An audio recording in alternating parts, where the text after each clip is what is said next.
ఒక్కరి జీవితంలో ఎంతో ముఖ్యమైనది.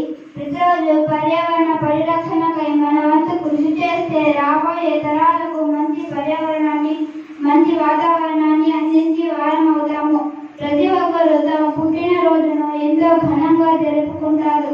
తమ పుట్టినరోజున ఒక మొక్కని పరిసరాలలో నాటితే ఆ మొక్క మీ వచ్చే పుట్టినరోజుకు పెద్దదై మీకు మంచి అనుభూతిని కలిగిస్తుంది. పరిసరాలు పచ్చగా ఉంటేనే వాతావరణం ఆహ్లాదంగా ఉంటుంది. చెట్లు కార్బన్ డయాక్సైడ్ ను పీల్చుకుని ఆక్సిజన్ విడుదల చేస్తాయి. ప్రస్తుతం రేడియేషన్ అధికంగా ఉంటుంది. ఫ్యాక్టరీస్ వల్ల విషవాయువులు విడుదల అవుతున్నాయి.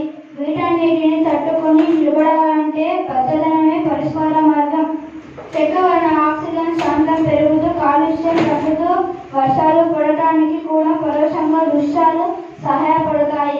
ప్రకృతిని కాపాడటం మన కర్తవ్యం. మనమందరం పర్యావరణాన్ని కాపాడుకుంటే అది మనల్ని కాపాడుతుంది. Thank you.